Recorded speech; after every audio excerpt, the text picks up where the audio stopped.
পৃথিবীতে মোট ১৯৩টা দেশের প্রত্যেকটা দেশই কোনো না কোনো কারণে বিখ্যাত। এদিক থেকে বাংলাদেশও ব্যতিক্রম কিছু নয়। বাংলাদেশও বেশ কিছু কারণে পৃথিবীতে বিখ্যাত হিসেবে পরিচিত লাভ করেছে। বন্ধুরা, আমরা যদি আর্জেন্টিনা এবং ব্রাজিলের কথা বলি, তাহলে আর্জেন্টিনা এবং ব্রাজিল শুধুমাত্র ফুটবল খেলার জন্য সারা বিশ্বে বিখ্যাত হিসেবে পরিচিত লাভ করেছে।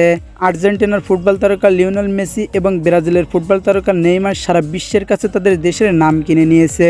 এক কথায় বলতে গেলে আর্জেন্টিনা এবং ব্রাজিলকে সারা বিশ্ব চেনে শুধুমাত্র লিওনেল মেসি এবং নেইমারের জন্য।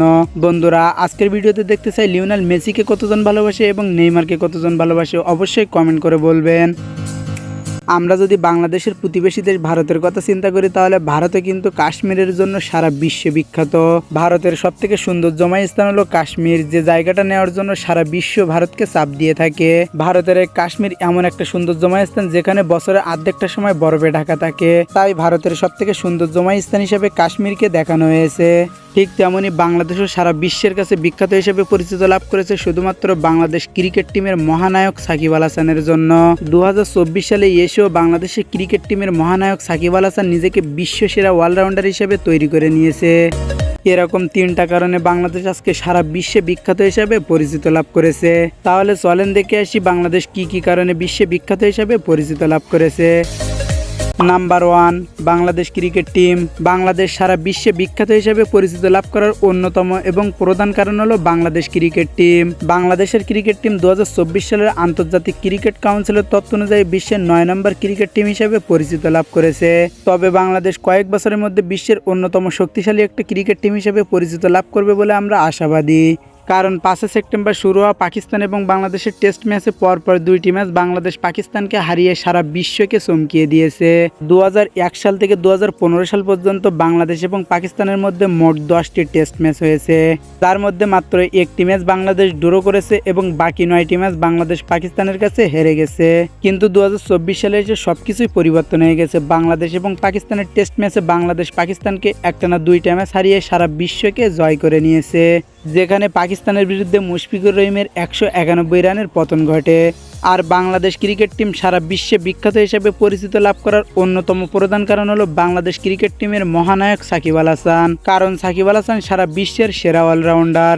2024 সালে এসেও সাকিব আল হাসান নিজেকে বিশ্বের সেরা অলরাউন্ডার হিসেবে নিজেকে তৈরি করে নিয়েছে, যেখানে সাকিব আল হাসানের মোট রান সংখ্যা রয়েছে 14,000 প্লাস এবং উইকেট সংখ্যা রয়েছে 700 প্লাস। সারা বিশ্বকে চমকিয়ে দেয় বাংলাদেশ ক্রিকেটার সাকিব আল হাসান বাংলাদেশকে সারা বিশ্বের অন্যতম বিখ্যাত একটা দেশ হিসেবে পরিচিত লাভ করিয়েছে।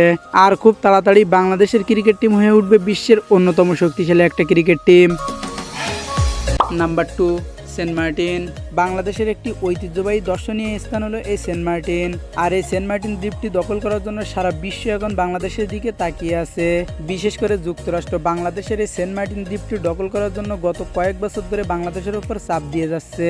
বাংলাদেশের সর্বদক্ষিণে বঙ্গোপসাগরের উত্তর পূর্ব অংশে মাত্র 8 বর্গ কিলোমিটার জায়গা নিয়ে গড়ে উঠেছে এই সেন্ট মার্টিন দ্বীপ। এটি কক্সবাজার জেলার টেকনাফ হতে প্রায় 9 কিলোমিটার দক্ষিণে এবং মিয়ানমারের উপকূলতে 8 কিলোমিটার পশ্চিমে নাব নদীর মোহনায় অবস্থিত। এই সেন্ট মার্টিন দ্বীপে প্রচুর নারিকেল পাওয়া যায়, যে কারণে সেন্ট মার্টিন দ্বীপকে নারিকেল জিঞ্জিরাও বলা হয়ে থাকে। বাংলাদেশের বিখ্যাত লেখক হুমায়ুন আহমেদ দারুচিনি দ্বীপ নামের এই ছায়াছবির মাধ্যমে এই সেন্ট মার্টিন দ্বীপটাকে আরও ফুটিয়ে তুলেছে। বাংলাদেশের খুব ছোট্ট একটি ঐতিহ্যবাহী দর্শনীয় স্থান হলো এই সেন্ট মার্টিন দ্বীপ। তবে এই সেন্ট মার্টিন দ্বীপটি বর্তমানে বাংলাদেশের মাথা হয়ে দাঁড়িয়েছে, কারণ এই ছোট্ট একটি দ্বীপ নেওয়ার জন্য সারা বিশ্বে এখন বাংলাদেশের দিকে তাকিয়ে আছে। যুক্তরাষ্ট্রের সরকার বাংলাদেশের এই ঐতিহ্যবাহী দর্শনীয় স্থান সেন্ট মার্টিন দ্বীপটি দখল করে নিতে চায়, যে কারণে বর্তমানে এখন সারা বিশ্বে বাংলাদেশ নিয়ে আলোচনা হচ্ছে। তাই বলা যায় যে বর্তমানে বাংলাদেশের সবথেকে বিখ্যাত অবস্থান হলো এই সেন্ট মার্টিন দ্বীপ। নাম্বার 3, নাটক। গত কয়েক বছর ধরে বাংলাদেশ নাটক তৈরি করার কারণে সারা বিশ্বে বিখ্যাত হিসাবে পরিচিত লাভ করেছে। প্রায় 400 ভারতীয় এবং ইংরেজ দর্শকদের মতামত অনুযায়ী 1854 সালে সর্বপ্রথম বাংলাদেশের নাটক তৈরি করার অনুমতি দেওয়া হয় এবং 1860 সালে সর্বপ্রথম বাংলাদেশের বুকে নীল দর্পণ নামে নাটকটি প্রকাশিত হয়। তারপর থেকে এখন পর্যন্ত বাংলাদেশের বাস্তব চরিত্র নিয়ে বিভিন্ন ধরনের নাটক তৈরি করা হচ্ছে, যে কারণে বাংলাদেশ সারা বিশ্বের কাছে বিখ্যাত হিসাবে পরিচিত লাভ করেছে। বর্তমান বাংলাদেশের নাটকের মহানায়ক আফরান নিশি এবং মুশফিকার ফারহান সারা বিশ্বে নাটকের জন্য বিখ্যাত হিসেবে পরিচিত লাভ করেছে। আফরান নিশি এবং মুশফিকার ফারহান বাস্তব জীবনে ফুটিয়ে তোলার জন্য নির্দ্বিধায় তারা সব ধরনের কাজ করে থাকে। এবং আমরা যদি ব্যাচেলার পয়েন্ট নাটকের কথা বলি, তাহলে এমন কোনো যুব সমাজ নেই যে যারা ব্যাচেলার পয়েন্ট নাটক দেখেনি। আর এই ব্যাচেলার পয়েন্ট নাটকটি সারা বিশ্বকে চমকি দিয়ে বাংলাদেশের নাম কিনে নিয়েছে। আমার মনে হয় না ব্যাচেলার পয়েন্ট নাটকটি দেখেনি এমন কোনো যুব সমাজ আছে। এক কথায় বলতে গেলে বাংলাদেশ বিশ্বের কাছে বিখ্যাত হিসেবে পরিচিত লাভ করেছে নাটকের জন্য।